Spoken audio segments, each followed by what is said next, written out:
Alright, Shalom. Giving all praises to Yahweh, Bahashem, Yahweh Shai, Bahawak HaKadash. Double honors to the apostles and those great millstone. Peace and salutations to all Sis Akim during afflictions, making their calling and election sure. It's Brother Kabar back with another one. And this one, I'm just going to call it, I think I'm going to call it Living Creatures Will Rejoice on That Day. So, Lord willing, this is edifying to the elect, Yahweh Bashim Hashai, Bahawak HaKadash, Barakatam, to all sincere listeners who may hear this. Alright? Because this is going to be a particular vibration that the earth is going to have, man. Not only the people, alright, but the animals, man. You know, I like to say in camp, you know, the birds going to be chirping different, the trees, you know. Everyone's going to be rejoicing, man, on that day, alright?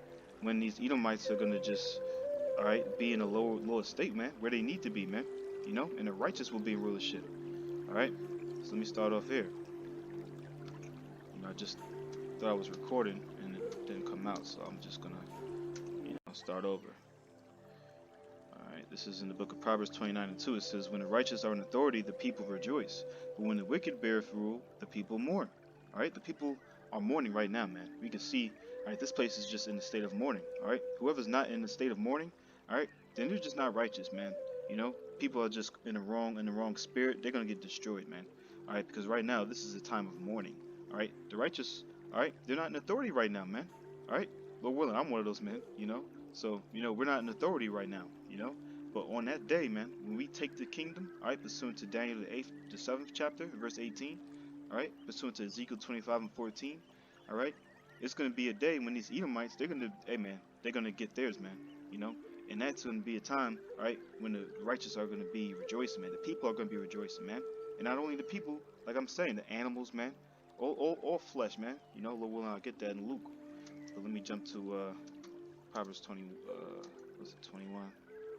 This is in Proverbs chapter 12 and verse 10. It says, a righteous man regardeth the life of his beasts, but the tender mercies of the wicked are cruel.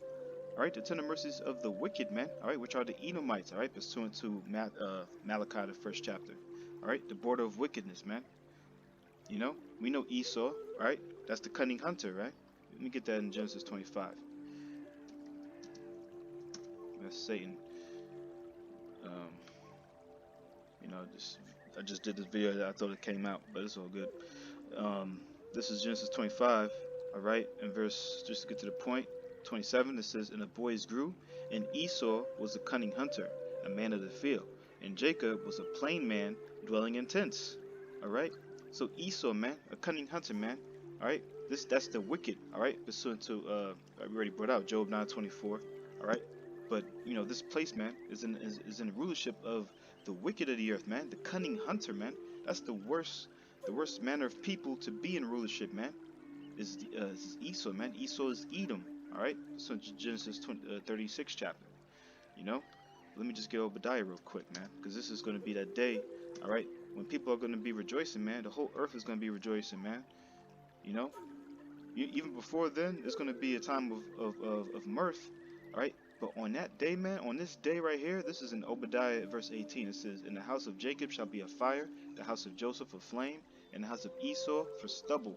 And they shall kindle in them and devour them, and there shall not be any remaining of the house of Esau, for the Lord Yahweh hath spoken it. All right. So on that day, man, it's going to be a beautiful thing, man. It's going to be beautiful, man. When these Edomites are no longer here, all right. Let me get that in Isaiah 14. I was going to get Isaiah 14 and 8, but let me just get 21 real quick. All right, this is Isaiah 14 and 21. Prepare slaughter for his children, for the iniquity of their fathers. They do not rise, nor possess the land, nor fill the face of the world with cities. All right, so these Edomites, man, they're gonna have to get slaughtered out here, man. All right, so why? Because so that they do not rise, nor possess the land. All right, nor fill the face of the world with cities. All right, we can't have them dwelling with us, man. After 1,000 years of hardcore bondage, they gotta get, you know, hey man, they gotta turn into stubble, you know. But I'm gonna hold Isaiah 14, and I'm gonna jump to Joel 2.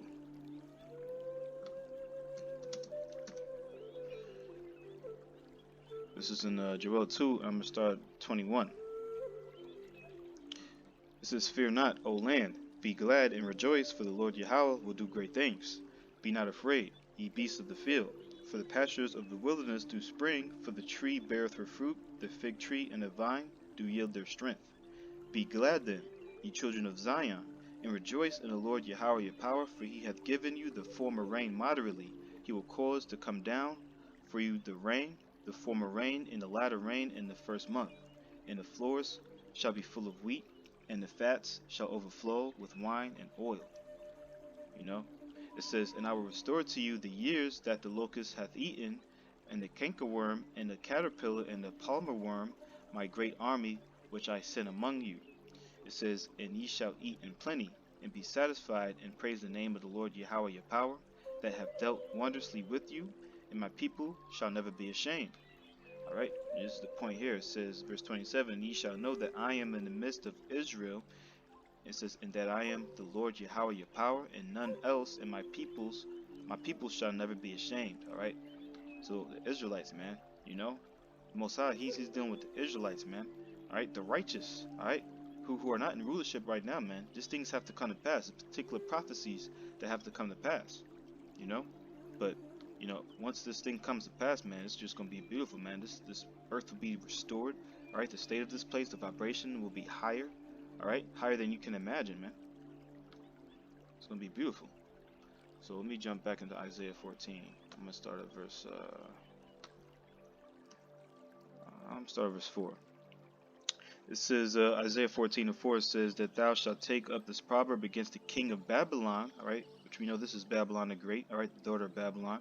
It says, and say, how hath the oppressor ceased, the golden city ceased, and the Lord Yahweh, it says, hath broken the staff of the wicked, and the scepter of the rulers, he who smote the people in wrath with a continual stroke, he that ruleth the nations in anger, is persecuted, and none hindereth. It says, the whole earth is at rest, all right, and Shabbat Shalom, all right, and the Ashar, all right, Parwam, all right, which is the Purim, which we know this is a, this is a day that commemorates, all right, overcoming these Edomites, all right, just like the Feast of Dedication, which we say is Hanukkah, all right, what the world will call Hanukkah, that's another holy day that commemorates the overcoming of who these Edomites, So just like that, on this day, man, just 3 verse 7 says the whole earth is at rest and is quiet. They break forth into singing. The whole earth, man. The animals, all right, people, the trees, all right, because you could look at science and you can see, the trees actually communicate with each other too. So on that day, man, we're gonna be on a level where we'll be able to actually see, the trees. Let me actually just read this in verse 8. It says, yeah, the fir trees rejoice at thee, and the cedars of Lebanon, saying, since thou art laid down, no feller is come up against us. All right, now we know, all right, men are likened into trees. All right, Israelites, we're likened into trees. I see men as trees walking, roughly paraphrasing. All right, but these scriptures are twofold or manifold. The actual trees, we'll be able to see the trees communicating with each other, man. Just rejoicing. All right. Just happy because why? Because these Edomites, man, we already brought out, all right, in Proverbs the 12th chapter, all right, that these the cruel mercies of the wicked, all right, they're out here, they're not merciful, man. They just cutting down trees just for they could put, some type of just anything, man. It's just vexing, man. Just thinking about how even the places where I live at, I'm pretty sure this place was just a forest, man. Because when you live next to a lot of foliage, you could just tell, like, all right, before these houses and pavement were here, all right, it was just nothing but trees. But these Edomites, they make it so we're just, hey, man, this place is it's just vexing, man. The iniquity of this place, man, all right, Babylon, it's just up to the heavens, and that's why, ultimately, Obadiah, the whole chapter, what it talks about, man, bringing these Edomites down, man. All right, Salaki, I don't want to be too long with it on this one. Let me jump to Luke. This is in St. Luke chapter 3. All right, in verse. Let me start at verse 4. It says, as it is written in the book of the words of Esaias, which we know is Isaiah, the prophet, saying, the voice of the one crying in the wilderness, prepare ye the way of the Lord, make his path straight. Every valley shall be filled, every mountain and hill shall be brought low, and the crooked shall be made straight, and the rough ways shall be made smooth. It says, and all flesh shall see the salvation of Yahweh Bashim Yahushai. All flesh, man. Alright? That's talking about, hey man, you know, the fish, you know what I'm saying? You know, the reptiles, the fowls of the earth, these birds, you know? All flesh shall see the salvation of Yahweh Bashim Yahushai, man. So, hey man, it's gonna be beautiful, man. It's gonna be beautiful, man. Just, you know, just as in days of Noah, man. That's how the Son of Man will be, man. And once we get to live out of here, all right, animals, all right, particular animals, you know, the ones that survive, you know, it's gonna be animals that we haven't even seen yet, you know, the Leviathan, man. You know, the Leviathan gonna be rejoicing, man. But it's lucky not to get too far. Let me go back into Isaiah. I'm gonna get Isaiah 11. All right, this is in the book of Isaiah, chapter 11, and I'm gonna start at verse. Let me start just to get to the point. Verse 6, it says, the wolf also shall dwell with the lamb, and the leopard shall lie down with the kid. All right, which you know that's a baby goat. It says, and the calf and the young lion and the fatling together, and a little child shall lead them. All right, a little child, man, shall lead. It says a wolf dwelling with the lamb. All right, we know that's not happening today, man. A leopard lie down with the kid. All right, or baby goat. You know, a calf and a young lion and a fatling together. Come on, man. Just to continue, it says, verse 7, and the cow and the bear shall feed. The young ones shall lie down together, and the lion shall eat straw like the ox. Verse 8, it says, and the sucking child shall play on the hole of the asp, Slakia, you know, which that's a venomous snake. All right, it says, and the weaned child shall put his hand on a cockatrice's den. All right, which that's basically saying the same thing. You know, a cockatrice, you know, that's a venomous snake as well. You know, in the den, that's the hole. All right, so it's just reiterating how deep this thing is, man. How beautiful this place is going to be, man. When these Edomites are going to be no longer, you know, in rulership. You know, verse 9 it says, they shall not hurt nor destroy in all my holy mountain, for the earth shall be full of the knowledge of the Lord Yahweh, as the waters cover the sea. Beautiful, man. You know, that's really self-explanatory. Let me just read. I might actually go through the whole chapter. You know what? I'm gonna jump down a little bit in Psalms 104. I'm gonna just start at the top. It says, "Bless the Lord Yahweh, O my soul, O Lord Yahweh, my power. Thou art very great. Thou art clothed with honor and majesty." You know, just to jump down to verse 4. It says, who maketh his angel spirits, his ministers of flaming fire. All right, his angels, right? It says, who laid the foundation of the earth. All right, so we see the angels who, right, laid the foundation of the earth. This is right here. You can just see. All right, you know, in verse 1 in Genesis, the first chapter. You know, when it says God made the heavens and earth, that's talking about the Elohim, the angels. All right, but it says that it should not be removed forever. All right, just to jump down. Just to get to the point, in verse 12 it says, by them shall all the fowls of heaven have their habitation, which sing among the branches. All right, and that's talking about the birds, man. You know, the birds are going to be chirping different, man, when it comes to just how beautiful this place was meant to be, man. You know, verse 13 it says, he watered the hills from his chambers, the earth is satisfied with the fruit of thy works. That's right. Verse 24 says, O Lord Yahweh, how manifold are thy works, in wisdom hast thou made them all. The earth is full of thy riches. It says, so is this great and wide sea, wherein are things creeping innumerable, both small and great beasts. It says, there go the ships. It says, there is that Leviathan, whom thou hast made to play therein. Beautiful thing, man. Alright, particular creatures that we haven't even so-called discovered yet, man. You know, are going to be dwelling. It's just going to be a beautiful thing, man.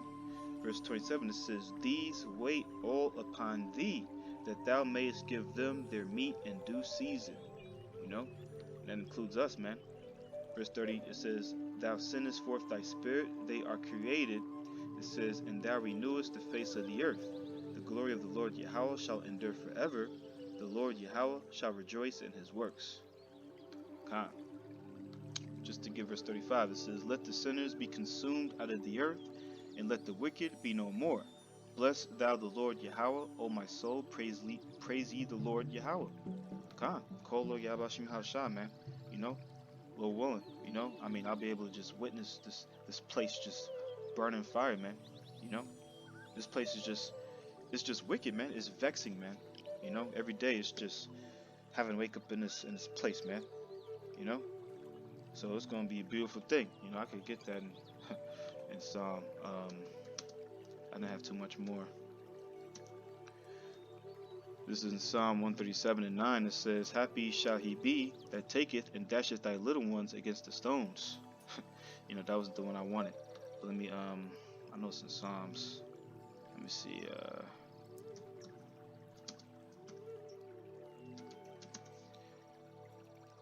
Let me see. This is in Psalms 58. This is in Psalms 58. In verse 10 it says, "The righteous shall rejoice when he seeth the vengeance. He shall wash his feet in the blood of the wicked." You know, hey, that's rejoicing, man. The righteous shall rejoice, man, when he seeth the vengeance, man. Lord willing, I'm one of those men. You know, but I'm gonna just get Psalm 148, and I'll probably end off in there. All right, this is Psalms 148. I'm gonna just start at verse 7. It says, "Praise the Lord Yahweh from the earth, ye dragons and all deeps, fire and hail, snow and vapor, stormy wind, fulfilling his word, mountains and all hills, fruitful trees and all cedars, beasts and all cattle, creeping things and flying fowl, kings of the earth and all people, princes and all judges of the earth, both young men and maidens, old men and children. Let them praise the name of the Lord Yahweh Bashim Yahushai, for his name alone is excellent. His glory is above the earth and heaven." All right. Just to give verse 14, it says, "He also exalteth the horn of his people." All right. The praise of all his saints, even the children of Israel. All right. Now you get that word "even." That's just an emphasis. All right. So that's talking about the saints. All right. It says, "A people near unto him, praise ye the Lord Yahweh." You know. So, hey man, you read from 7, all right, through 11, 12, all right. It says, "Let them praise the name of the Lord Yahweh." All right. So that includes the trees. That includes everything, man. All right. Kings of the earth. All right. The creeping things, the flying fowl, the beasts. All right. It says, "Let them all praise the name of the Lord Yahweh." You know. So on that day, man, it's just gonna be a beautiful thing, man. So just want to put that out there. Lord willing, this is edifying. Till the next time, shalom.